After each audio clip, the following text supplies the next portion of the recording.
What's going on, guys? Jordan Shallot here with HD. We got a chest shoulders day coming in with Killian Hamilton. So we just went through a warm-up. If you guys want to check it out, it's going to be on the HD Instagram. Now we're going to be going through first A1 exercise is going to be incline dumbbell press. So just a big focus on range of motion. It's an exercise I've been hammering for about 4 weeks, trying to build some strength in it, trying to build some skill in the movement.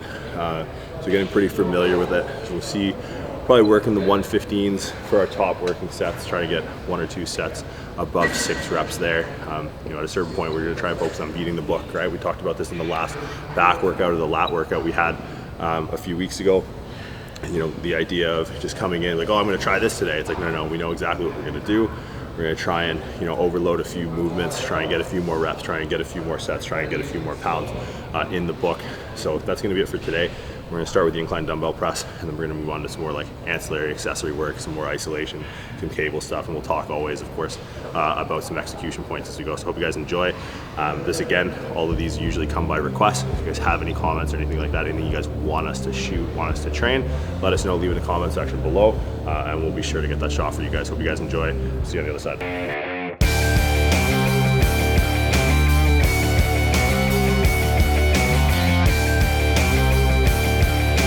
Biggest thing I've had to learn over the years as you get stronger is you want to minimize the amount of work you do on your warm-up sets. So, you know, was hitting 8s, 10s, 6s on the way up with big jumps, for me anyways. I was taking about 20-pound jump. Now we're going for 100 to 115s. Going to be shooting for working sets somewhere in the 6 to 8 rep range. Hopefully be able to squeeze out a few sets, maintaining that volume landmark. So, you know, as you guys get stronger, you know, be more confident in your ability to take bigger jumps. I find a lot of people, they kind of burn out, they burn their energy because they get stuck in little league syndrome, right? They get used to training a certain way that they were when they were not as strong. As you get stronger, you got to kind of step up and be more confident in your ability to, you know, take larger jumps, take less warm-ups, reps. You practice this 1,000 times, and that's what we should all be, I think, be working towards, to be able to walk in, you know, start to play with heavy weights in a quicker fashion. So we're not just warming up forever. So getting into the top set now. Hopefully this goes as according to plan. We've been pretty well as far as being predictable with our progress so far in the program. Hopefully that maintains in this set.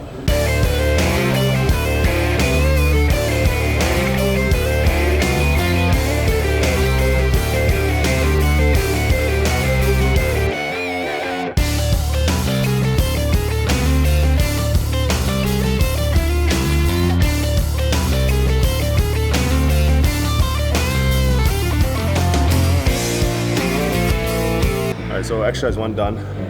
Using rep ranges and volume landmarks to auto-regulate your programming. So kind of came in with a goal of 2 to 3, 6 to 8. Right. So as long as I was staying above 6 and within 8, if I got above 8, I'd probably up the weight. Just do a second set at 120s, hopefully for 6. But I was hitting 6 in some partials on the first rep. I got my shit together on the first set. Second set came through, hit 8. Third set came and we started to see that performance drop. We were to plot that on a curve. It's like, all right, we're starting to come down.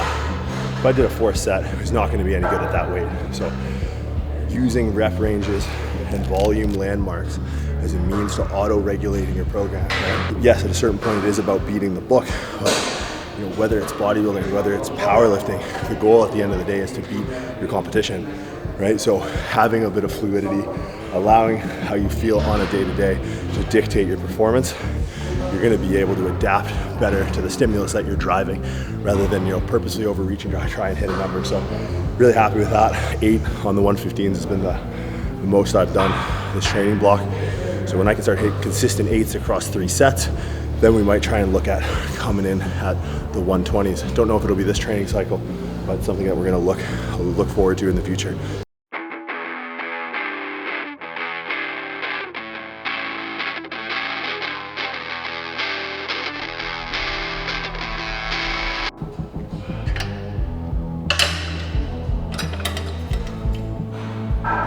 I guess moving on to the second exercise, we're gonna go to a fly. Challenging movements versus challenging muscles, 2 totally different thought processes. We started off here with the narrower shoulder pad for the fly. Now, don't necessarily like this.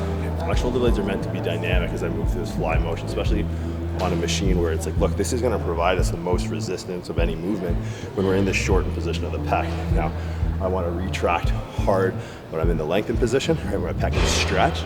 and I want to be able to slightly protract. Like you'll notice here I'm coming protracting kind of down with my humerus to challenge the more costal fibers of the pec. But I find with the narrow pad with my shoulder blade, when I go to squeeze my shoulder blades together and find that stretch, my shoulder blades get blocked by this. So we're gonna make a quick pivot over here, and we're gonna use the hammer strength fly, because now my scaps can be a little bit more fluid, right? As I find that stretch position, I'm not gonna have this block in the middle of my shoulder blades, right? My shoulder blades aren't gonna come past this, they'll just be able to sort of glide as I move through. Again, this downward sort of protraction to challenge the lower part of that pec. And then more importantly, when I'm in that stretch position, I'm gonna be able to get a full retraction because I'm not blocked by this. So there's little subtle things about machines, little subtle differences. Not that the other one's bad, just situationally appropriate for what we're trying to do right now. We're gonna opt with the hammer strength fly today.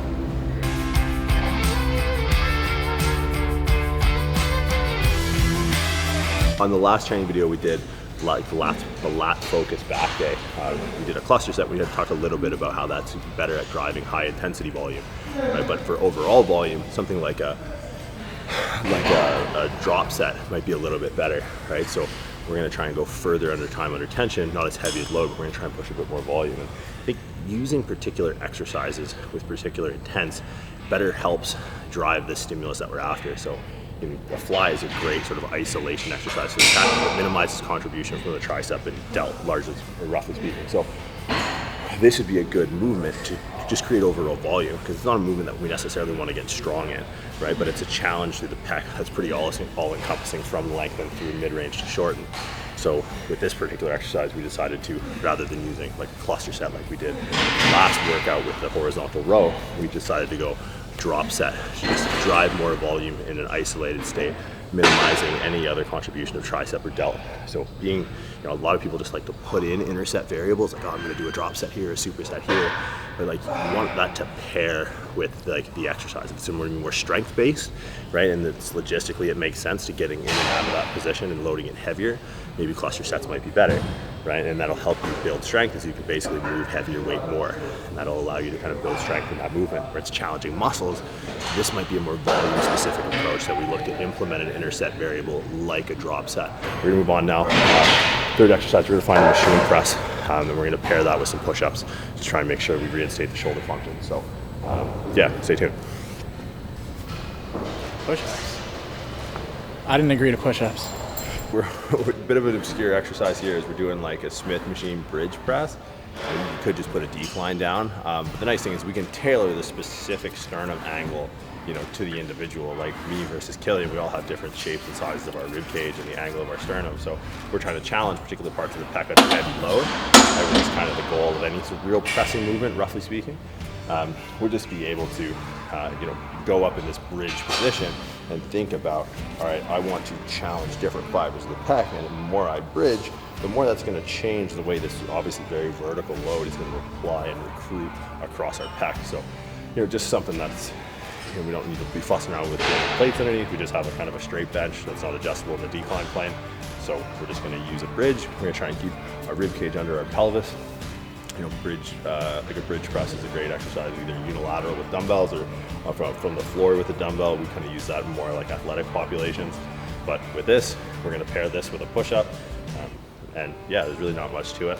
We're going to have like the very fixed, very stable Smith, the very completely unstable push-up. Try and pair that two, isolation of function and isolation of action and integration of function together. We'll see how we go.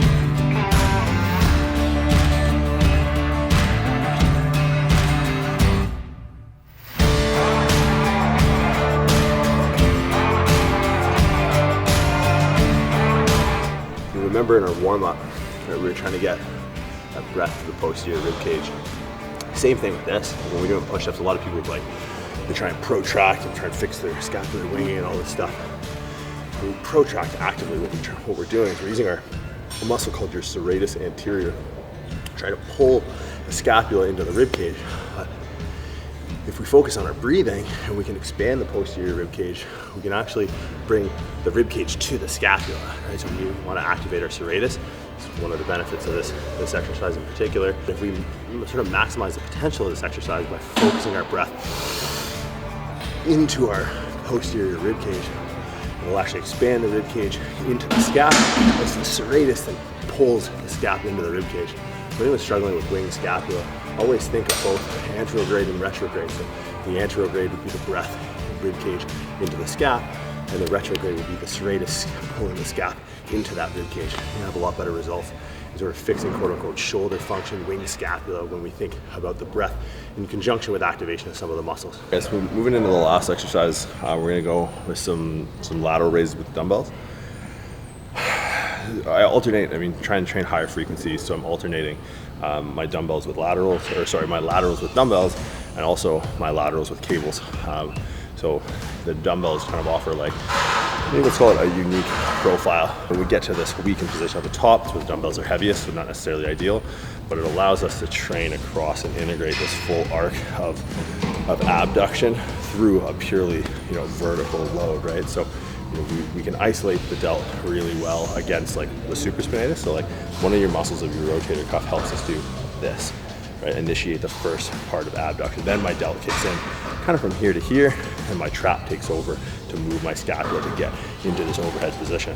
So when we do the dumbbell stuff, we're kind of training this full arc of supraspinatus delt into lower trap against a very vertical applied force, right? That's kind of how we've adapted. We didn't adapt or evolve carrying a bunch of cables around and using our delts against a horizontal resistance. Dumbbells might not be the best for isolating, but I maintain it's a pretty good way to integrate overall shoulder function. Right? And the function of the delts is going to be what's called superior translation of the humerus. It's the first time you've heard it, don't worry. It's not the last time you've heard it, you'll be fine. So don't say it's oh, this is too complicated. It's this is your body, this is kind of how it works. When you're in between steps, let it go. Good. Down. Good here. Fine. Feel Amish. I don't know if biking. I did all that. That was all you? Because of me. That was all you? Not building anything.